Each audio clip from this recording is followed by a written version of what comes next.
welcome back to the Caster Desk in MSI 2023 for Game 2 after an incredibly back-and-forth Game 1 between BLG and T1. And reminder, you're all feeling it, the stress, the tension. Take a breath, reset. We're going to have to wait. There's a pick ban. There's an early game where people probably won't just 5v5, so just breathe. It's coming back. You know nothing. You have a few minutes.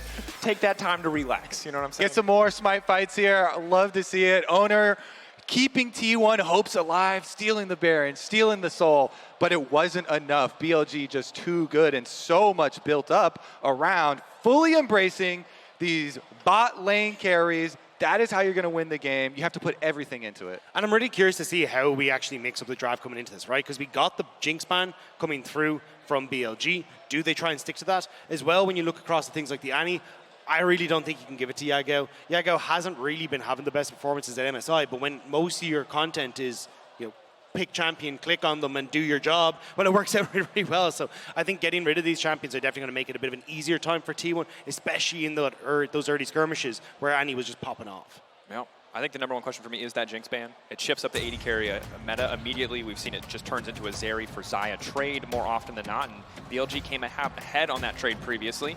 For now, Lucian has been permabanned against T1. That will remain the case. T1 keep taking away these priority jungles. They were able to get the Wukong previously, but just really want to make sure that Shun does not get a chance to play it. Yeah, the drop in the Maokai ban, believing more than likely that BLG are going to ban it away themselves, has been an incredibly strong pick, but we'll have to see exactly what the plan is, because if you're BLG, you also give the opportunity here for you, either the Maokai or the K'Sante, to be left open unless T1 decides to ban away one of them themselves here.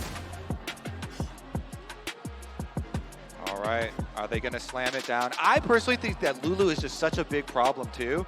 So much late game scaling with everybody having engaged in all three roles. The peeling there, okay, they leave up the choice. Now you have to decide if you're going to be able to ban the Maokai or you want to get it back on the trade. It gives so much for team fights. Oh, I feel like the K'Sante. There's no way this thing gets through anymore ever.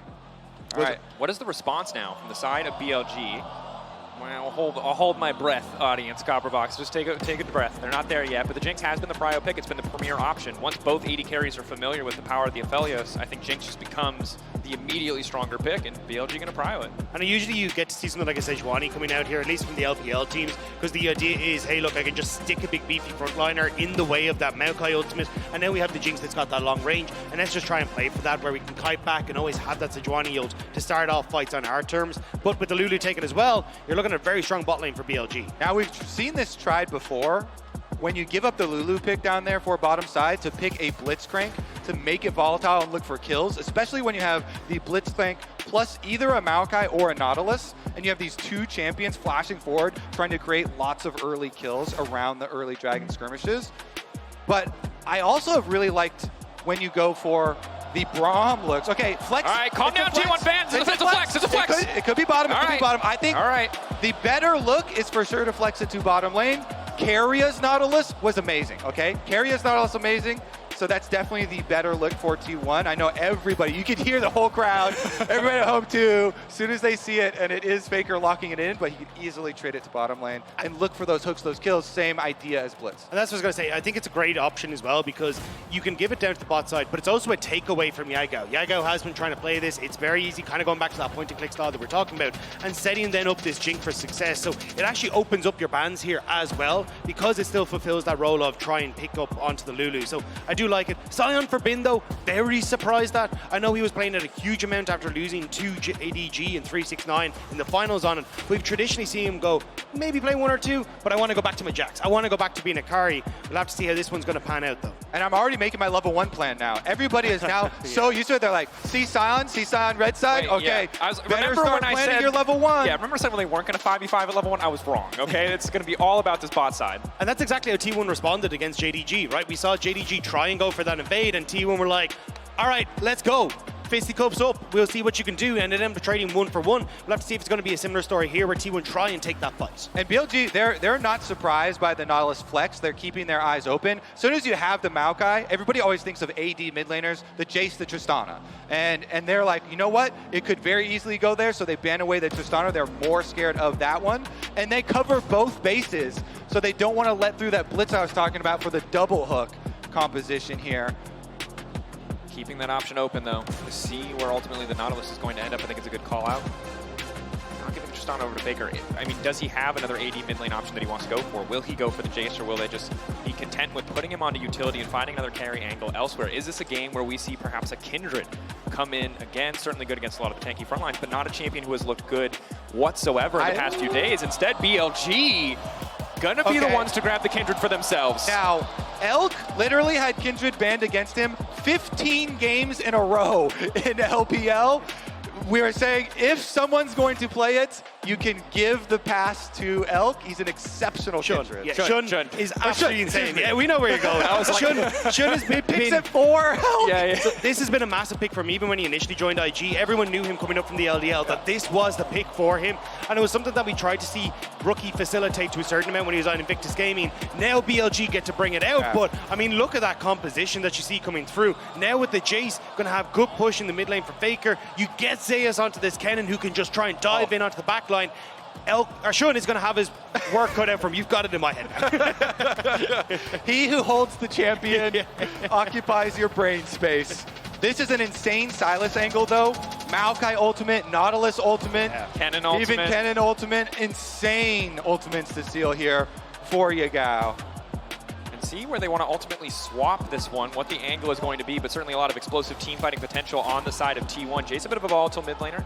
Certainly if he falls behind can feel a little bit lackluster, but BLG going to try their hand at the double AD carry composition with the Kindred. Again, has not looked great in the last few best of fives, but if anyone could do it, it's Shun, and see how T1 can try to snowball here in the early game. They have so many tools, kind of like last game, to get fights kicked off in their favor. And I mentioned as soon as the Sion was locked in, you better start thinking about your level 1. Guess what? Kindred is one of the junglers that benefits the most from aggressive level 1 starts here. You can be so aggressive with this champion. Everyone in solo queue cheeses with it. All you need is a red buff on Kindred, and they can go for it. We even saw Owner himself trying to utilize that, going for the invade.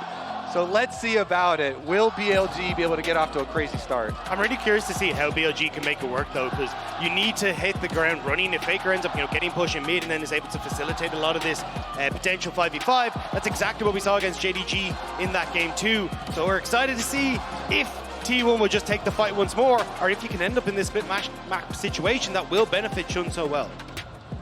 Here we are, gearing up for game. Normally, it's a brief moment of calm, but with a Sion on the Rift, we know what to expect. It's going to be all about this level 1, these advantages, and the Sion passive. It is time for game 2 between BLG and T1.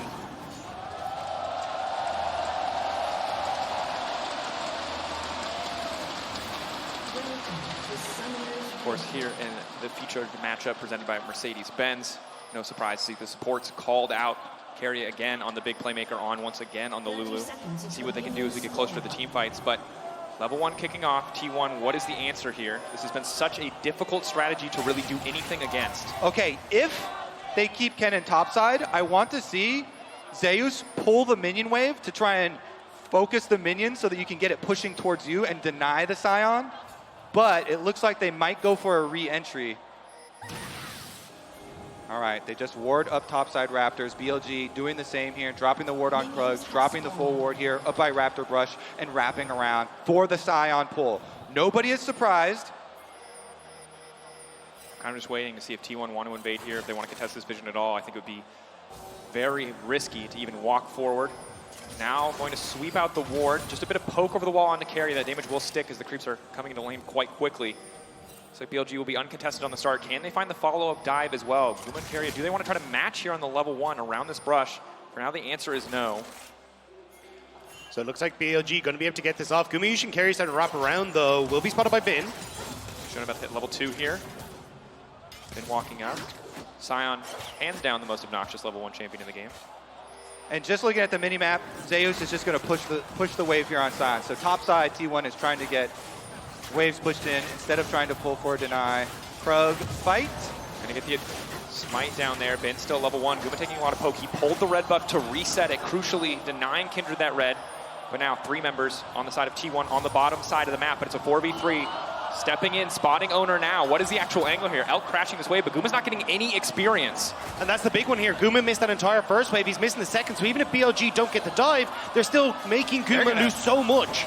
Hook from Carry is big. Level 2 from Owner as well. They have so much CC to try to stop this play. They're trying to lock down the Sion. Have to be careful of the passive of BLG. I think just happy to walk away with a massive bot side advantage. T1 on the opposite side, getting Zeus on the top side, some CS, but is it going to balance out.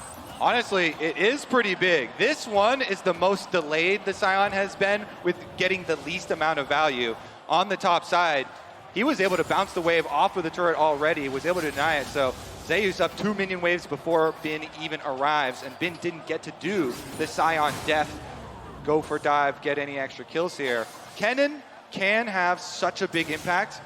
The Kindred ultimate, as long as you get it off early, can be difficult to work around, but there is not a exhaust on the side of BLG for those team fights for later. So Zeus on one of his signature champions, the lightning theme that goes along with his name, might be able to have that big influence. And it does feel like a huge amount of it's going to be like, Shun, can you get that ult, as you say? But also, Yago, big Maokai ultimates. Can you actually turn around with a Kennen ultimate yourself? Even on, getting some of those whimsies off as the Zeus tries to come in, they can make such a difference. But Shun now moving down to this bottom side is going to be able to pick up this crab for himself and get his first mark of the game. Always questing to 4, want that extra 75 attack range, the big break point for Kindred so frequently. Now Shun setting his sights on the mid lane. FLICKR ready to backstep at a moment. Maybe just going to try to get a flash here. Yeah, not going forward, looking for the abduct. Is going to connect on the snare. FLICKR now trying to trade back. There's a sapling waiting in the bush. Owner over the wall here. Play is just going to fade away. FLICKR still walking out with his flash, so not going to cost him too much. Oh, but Shun, level 4, now stepping forward into Owner. 3, 4 on the mounting Dread. 1, 2, 3. Press the attack coming in as well. Gal looking for the fall, but Zeus is right behind them. This is a bit aggressive. They're going to need to try to find their way out of this one. Bin coming in, but it might be too little too late. They're trying desperately to burn through Zeus, but Shun already shut down. BLG a bit off more than they could chew. Yagao now running. He's got no mana. Bin desperate to get something back, but he's just a Scion. Hitting as much as he can. The passive is going to be big here. They have to slow down the zombie Scion. FLICKR running for his life. Zeus going to find the stun. Everyone on T1 will walk away. An incredible play. And the top lane advantage does matter. Top lane matters. Zeus with the push, Zeus with the lightning. He brings it down onto BLG. Bin cannot join early. We talked about how much he was pushed off. He was so far down, and Zeus zones him, so he joins the fight first, even with the extreme chase of BLG, of Shun on this Kindred. You want to abuse early on Kindred, but it's just too far. Top lane advantage. Here comes the Kennen. Guess what? Power in numbers, Dagda. And this is the big thing. BLG just overextend. T1 have the collapse, and this is what Shun can bring. He can look absolutely fantastic, have an incredible series like we saw yesterday, but at times he will just overextend. We've seen it domestically, we've seen it at MSI, and now we're seeing it in this lower bracket final as well. BLG stepped that bit too far forward and T1 pounced. It's just theoretically errors there.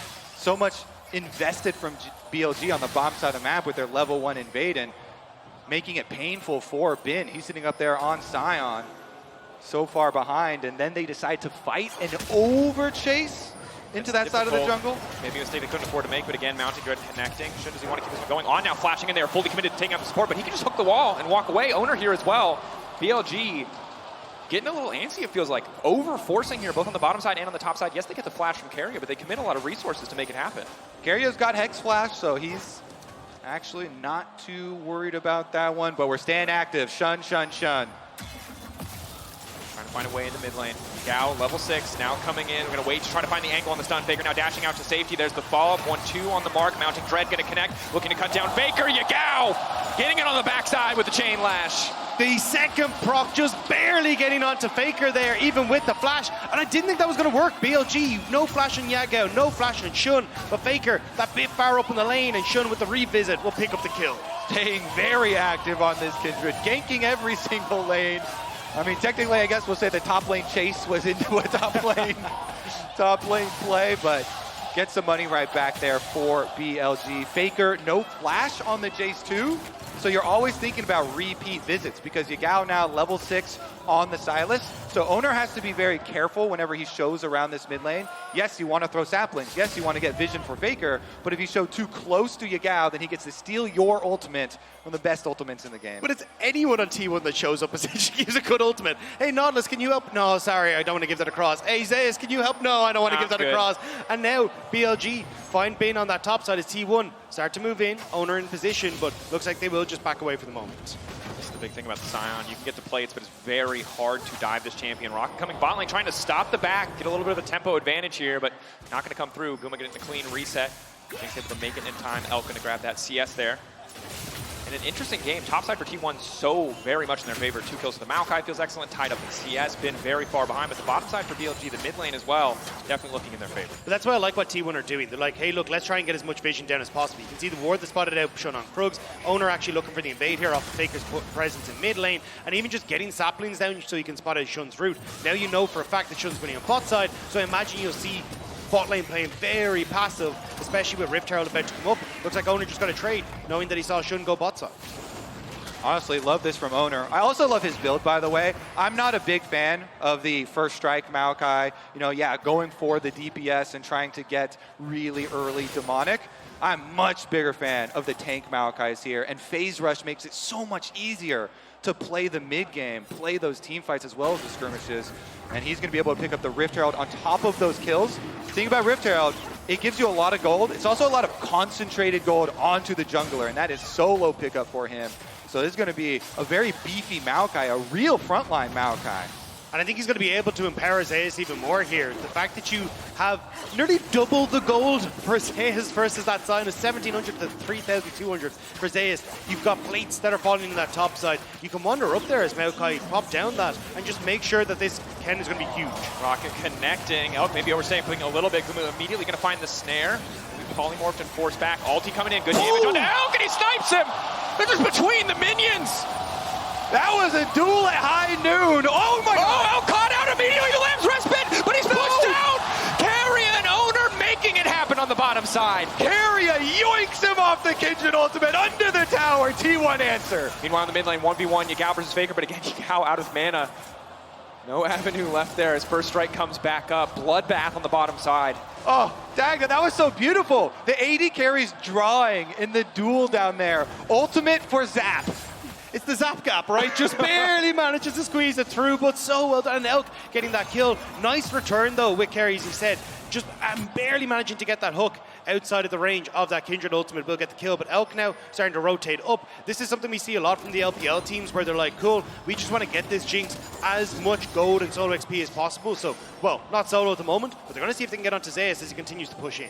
Bit of stakes to this play as well. Aphelios perfect guns to take towers. Once you have White Gun, you can really set these things up. They need to find a kill or at least a flash onto Zeus. He's strong, but he really hasn't spent that much money. He is going to be forced to flash out to safety. BLG, can they keep the pressure up on the top side? Because already, Guma's going to start hitting plates and tearing through that tower in the bottom lane. Yeah, and they've got Rift Herald too, remember, from the last time around. So they can go with really, really deep.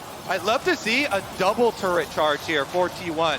The problem with BLG trying to trade sides here, Rift Herald kind of has to be answered.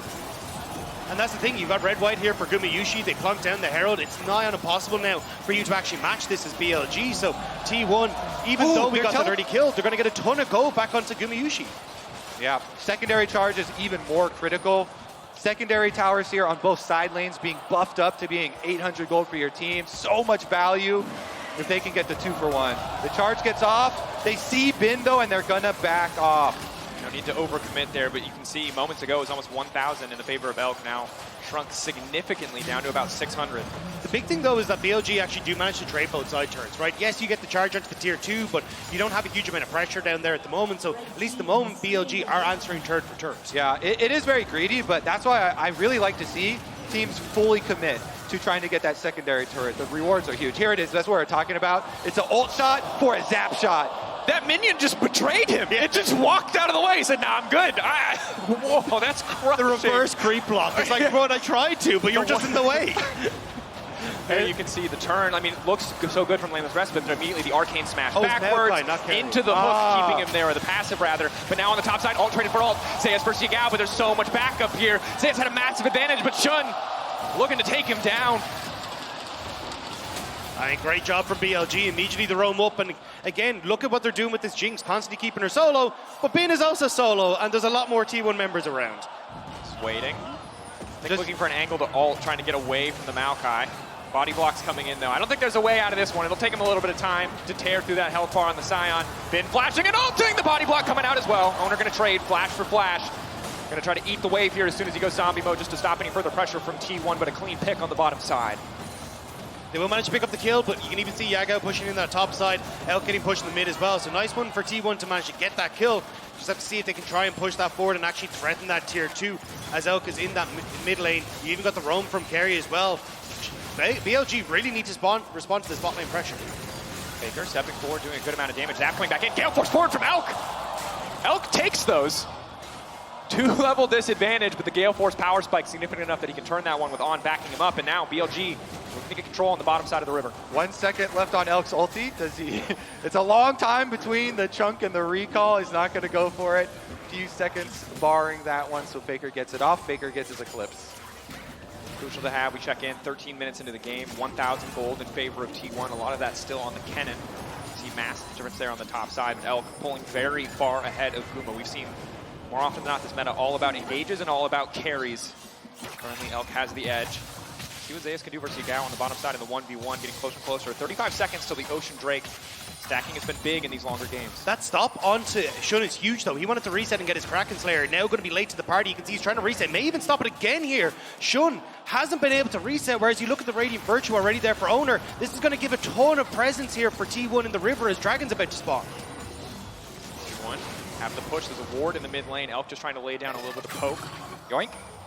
Stealing away the Maokai ultimate is big, though. Owner can't deny that by trying to twisted advance forward as there's no target. Yep, that control ward giving the vision there. Yagao is able to get it for the dragon fight. They know, though. All right, now, watch this Kennen. Zeus does not have flash. He does have Proto Belt, though. Fishing around, a lot of deep vision for T1 through the blue quadrant of the jungle. And BLG, they push the mid lane first, and they'll use that mid lane push on the minions to move into the river again. The classic 1-2 steps every team does to get access to the dragon. Zeus has the flank angle. Yagao going to try to mark him and spot him out, but TP being channeled to top side. Just going to keep the pressure up, willing to concede this Drake. TP being matched now. The dragon will go over to the side of BLG.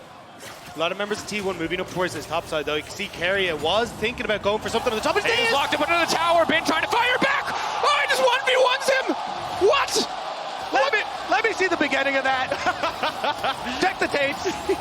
I don't know what happened to Zeus there, but Bin absolutely bodying him underneath the tower. We need to recheck exactly what went down, but BLG now will actually have a bit of presence on the map now if they want to try and contest for this Rift Out. You can see that with the way T1 is set up kind of defensively across that line, might be a bit tough. Looks like they're just happy to trade it for the bot lane turret for Yagao instead.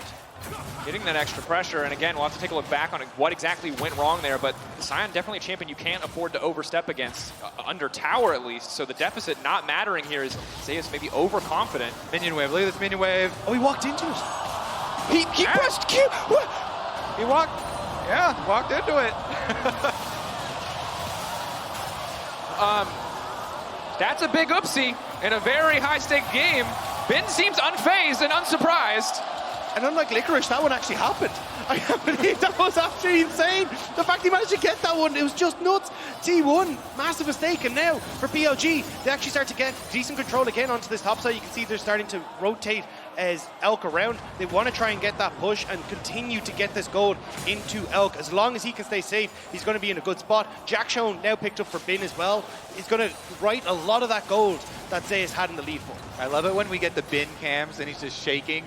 Even though he's down 40 CS here on the Sion, had the level 1 commitment for himself, still gets the solo kill.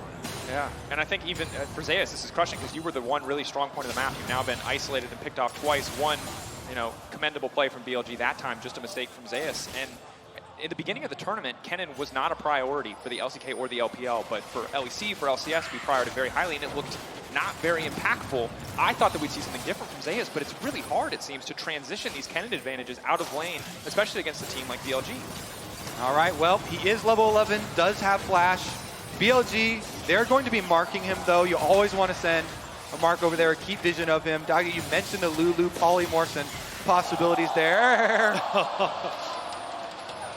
All right, I'm just saying that if there's an opportunity in Season 2 arc, it just replace the voice actor. You know what I'm saying? It's probably just Elk. In the Chinese the dub, Zap just, yeah, Master. there to go.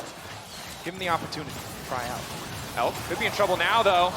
A lot of tools coming in. The snare is going to connect with Elk. He's immediately going to cleanse. Guma locked up briefly. Yagao with the stolen ultimate, so denying the play in the mid lane. Just in exchange for the cleanse. It's not really like T1 lose anything, though. There's no real presence on the top side. You can see Bin isn't able to push in too far. They're still going to be able to move down to the bot side to collect it. So the fact you've now burnt that cleanse is actually going to be massive for the Dragon in 2 minutes' time. So really nice call there for T1, trying to prioritize burning some of these summoner spells off of Elk before these objectives come up. Definitely an advantage. As long as they can force a fight, as long as they can find an angle. Yagao stepping up, looking to break open the tier 1 tower. Bin off to the side just to threaten a potential follow-up. Tower taken out. More gold into the back pocket of Elk as he gets closer and closer to that second item.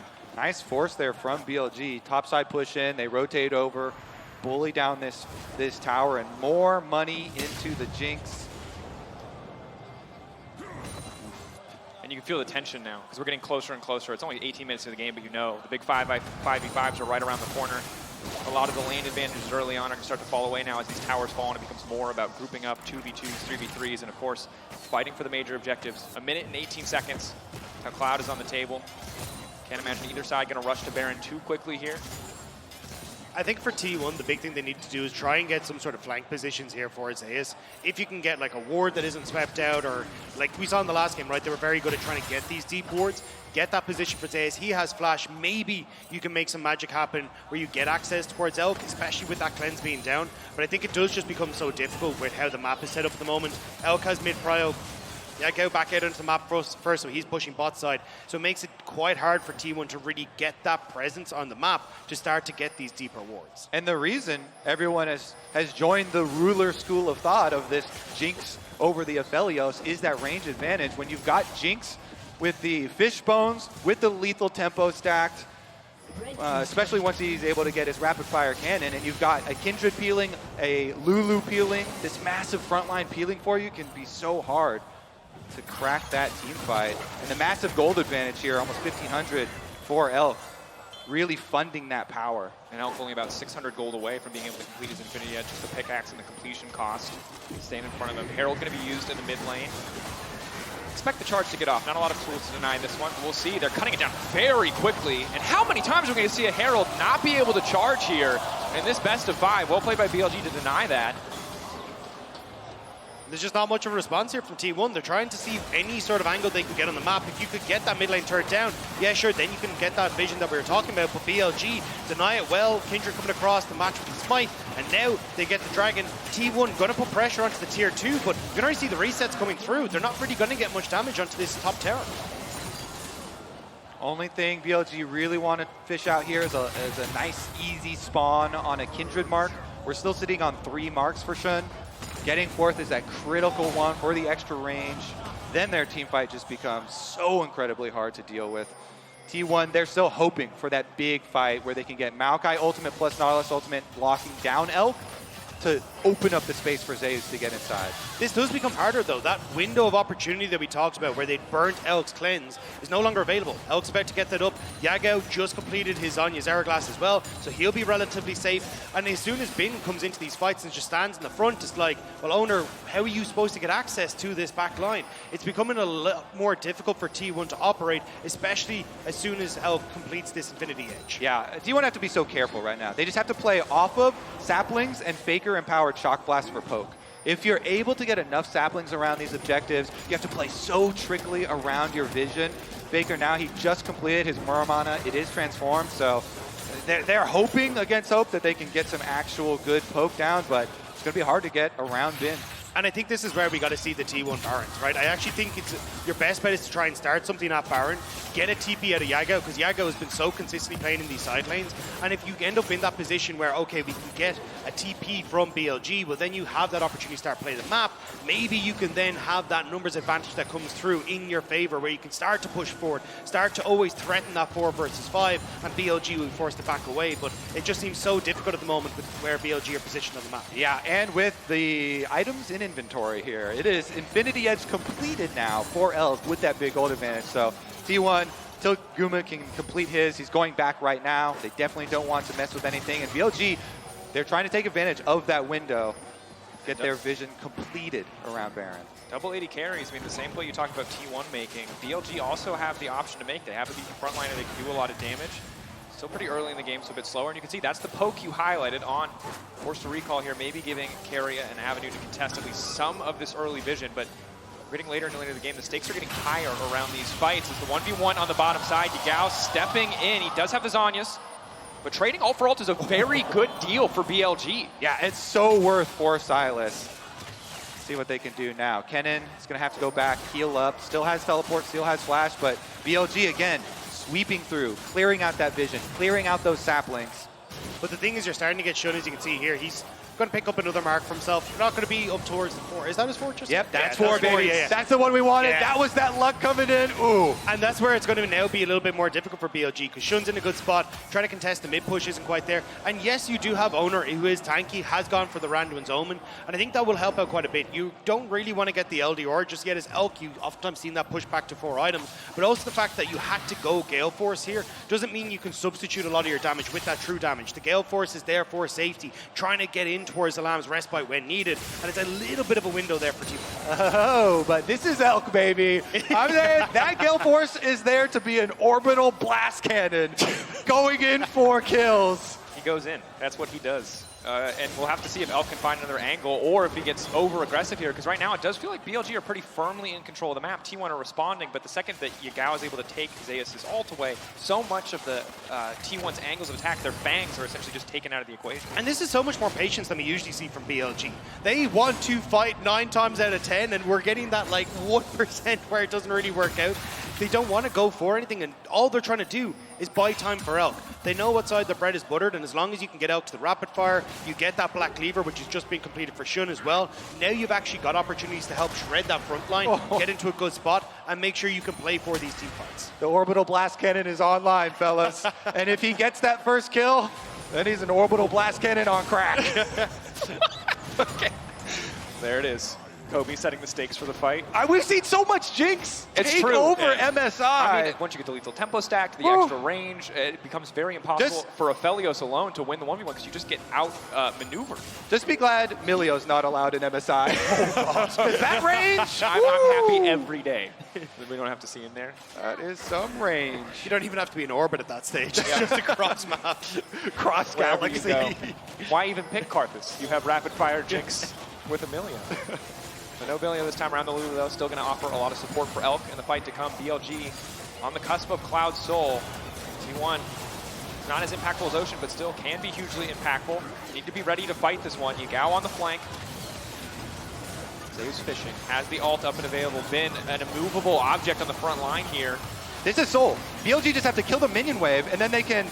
Well, I guess they still have to check about a T1 Baron. T1 are that team that will flip the Baron if you too heavily commit to the Dragon, so they just send Shun. Yeah, that's why Shun's going over, but Bin has been doing a really good job of matching carry, forcing him to hook away, and every time they do, Elk steps up. Now BLG just going to play it slow, make sure that they're not actually giving anything. T1 will start the Baron. Shun's a mile away. This is a massive risk. Uma has terrible gun support fight. He has to burn through purple gun ammo as fast as humanly possible. Still a 45 carry on the flank, looking for the angle. Immediate disengage all coming out from the Maokai. Zeus looking for an angle into the backside. He's trying to burn through Elk, but Elk pre-flashing out to try to make it to safety onto the backside as well. The 80 carry still standing. Guma finally swapping guns, ready to keep the fight going, but T1 already routed. Shun coming up clutch. Resets coming in, and here is the orbital cannon bombarding onto the front and back line of T1 as they will bully them out of the pit and look to take the worm for themselves. It's a triple for Shun. That's gonna be it. BLG wiped T1 off of the map. T1 knew they were backed into a corner here. They're facing Soul plus Baron spawn at the same time. Their only hope was to try and start it, and Yagao's not done! This man's supposed to be the worst mid laner left in the top 4, but he just keeps showing up. He took down Chovy. He's looking to take down FLICKR as well. Yeah, nobody expected to say this, but you gapped everybody.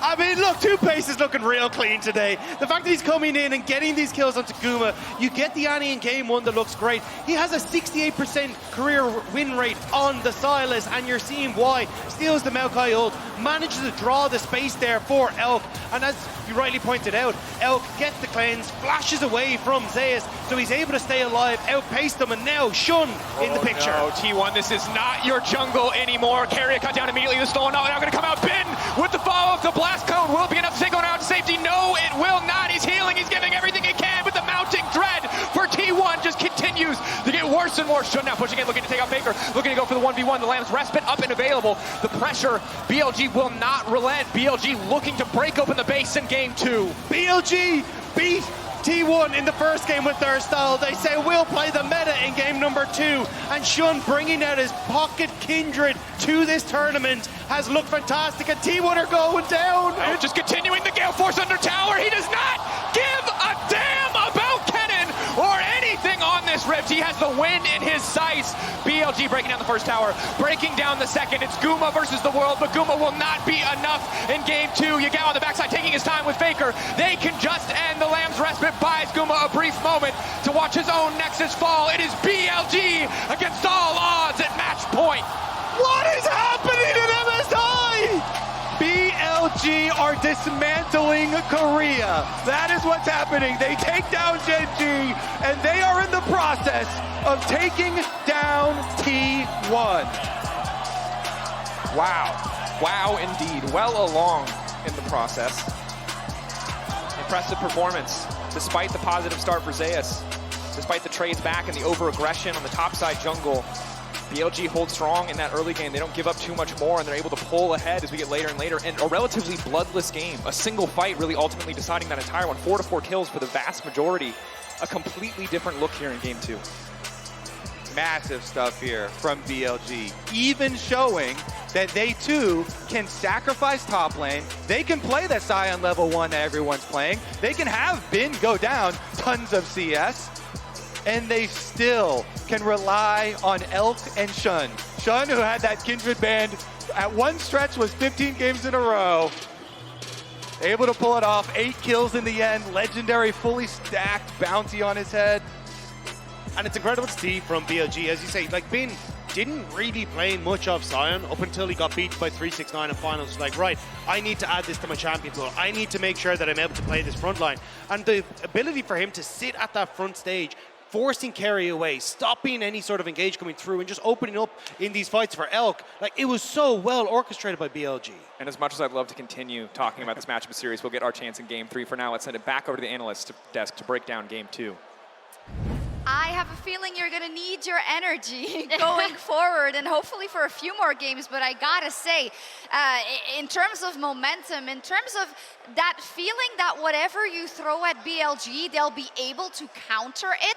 For us, it is really fun to watch BLG get out of the situations that they shouldn't, play the game differently. I think even in this game that they did the last one, but Chronicler, the frustration must be at an all-time high for T1 in that regard. It really is, and I think that as we were watching the game, me and Jet were, sharing looks, and the T1 that you're seeing here could not be more different, right, from what you're seeing domestically. And I want to give all the credit to BLG, but this T1, I think it was the third Dragon, they got a couple of item spikes, right? They're in a position where they have an incredibly strong team fight with the Cannon, with the Nautilus, and they're just not making any plays, right? You can just see kind of the BLG momentum overtaking them, and as a result, none of the team fights look good. Yeah, that game felt a lot different than game 1. Game 1 was what we expected with BLG being over 1 combined kills per minute. This was like 4 kills to 4 as they were stacking up a soul. Like, this was very much, I think T1 didn't know where to go. Yeah. So and BLG knew that they'd have a win condition with Cloud Soul and a better scaling team comp. So they actually were able to play pretty calm, collected League of Legends. It doesn't make me very hopeful for more games.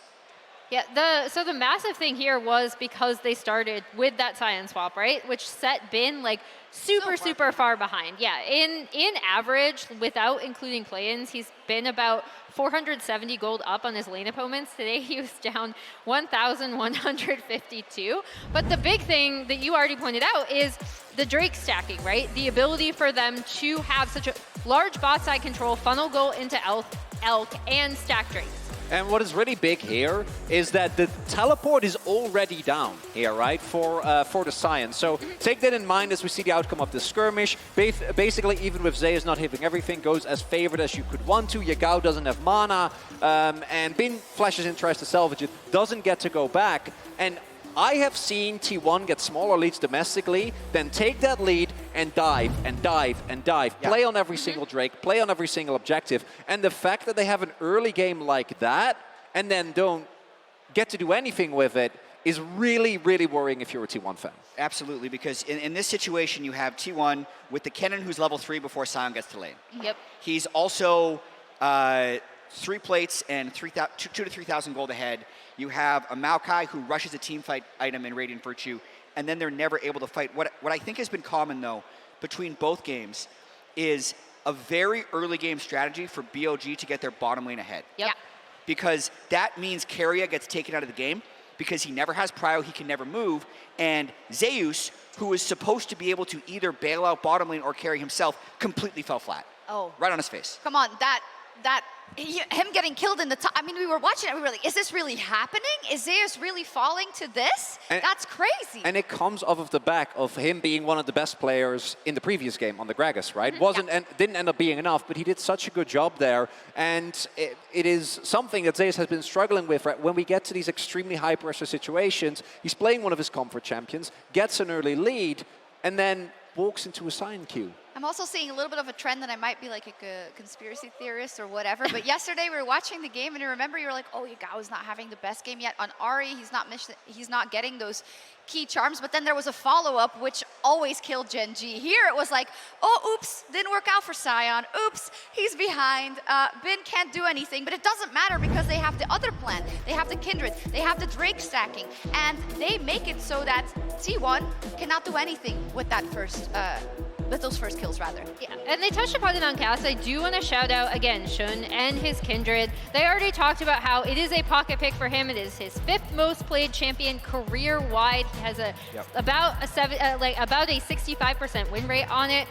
So he is incredibly comfortable on this champion. But the thing I saw from him, once again, that's already been brought up by both Chronicler and Jat, is he was ganking early. Like, he was in his lanes early. This is not necessarily what you would expect a Kindred to do. She wants to farm up. She wants to stack marks. You have her and Jinx in like a double 80 carry composition, essentially. But he was in his lanes, and most importantly, he was on the bot side of the map, making sure that Elk was getting gold. Yes, and every second counts, and thanks to the reliable Cisco network, Shun gets the Drake, runs to the team fight in time, and secures a triple kill. This was insane to watch in real time, Jat. You could just kind of tell BLG was on the same page and T1 was not. Even with the way the fight played out in the 4v5, they're trying to peel, but the rest of the team can't make it through the Silas. Zeus can't even get on to the Jinx, who's able to just zoom away with the Zeri, and this was the nail in the coffin. Definitely was. And I mean, I appreciate the way BLG set this up too, right? Because they had all of that early Drake stacking. They recognized, like, this is Soul Point. We can leverage that against the Baron. And it is a much better setup than some of the not protecting our Barons and Drakes and owners coming in stealing them. So they are also capable of protecting their objectives. Hey, we showed this in Countdown. We're just gonna pull it up again, Maurits. Yeah, I'm glad you single me out, Shocks. I'm not. I'm having a great time. I appreciate it, and it's true, right? I think, as we saw at the top of the day, that there were already some doubts regarding T1 will be BLG easy, but then that game number 1, I think, gave us the idea that this would at the very least be a series that was back and forth. Yep. And then after that game 2, you're like, maybe they're just 3-0 again. Just like yesterday. It's crazy. So much going into that. And Jat, you started the day also by thinking of, okay, what is T1's perspective? Can they trick themselves into thinking that they are actually underdogs here? Yeah. Maybe it starts now, though, because now they certainly are. I think they have an incredibly tall task ahead of them. And it's so crazy to think about. This T1 roster, these 5 players have been together a year and a half, never missed a final. They're one of this is going to sound silly, they're one of the greatest teams ever, yet they have 0 international finals, which I think becomes a superstition and makes them play worse in these moments. They need to do it now. They have to win 3 games in a row against BLG to not make that international goose egg a reality. Yeah, the reverse sweep is necessary for T1 to kill those demons and to get a chance to kill those finals demons. And BLG on match point. They could go into a full LPL final tomorrow. Incredible. Let's see if they can close it out after this.